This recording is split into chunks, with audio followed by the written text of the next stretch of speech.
Un tā vēlreiz labdien. Jautājumā par šādām nezacipļaikām, es viņu saucu nepisļaikas, var izveidoties viens jautājums par šo mezglu. Šī tērauda stieplīte, kura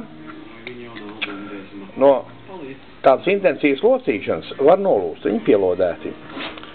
Tātad, ko mēs darām, lai no tā izbēgtu? Ņemam parasto trīcekļasti, spraužam virsū uz šīs drātiņas. Drusku dziļāk. Lūk, tā tas izskatās. Un tad viņu atpakaļ visu uzmācam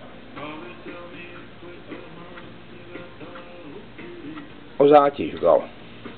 Nevajag daudz.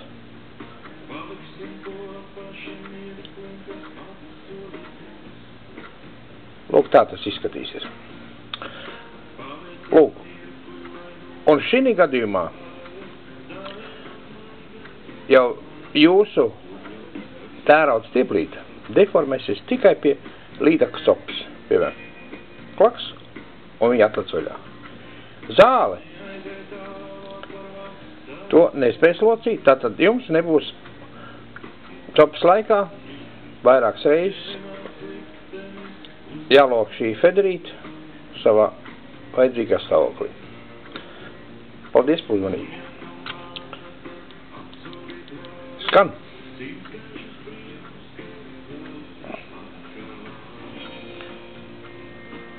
Es domāju, ka tā astīte arī uzlabos topi.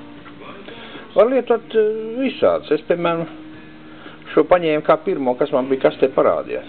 Tātad vēlreiz. Uzspraužam viņu dziļāk un tad smuki viņu uzspraužam uz āķīšu galiņu. Ticit man, ja līdaka grābs, tad viņi grābs un atraus visu vaļā. Paldies par uzmanību!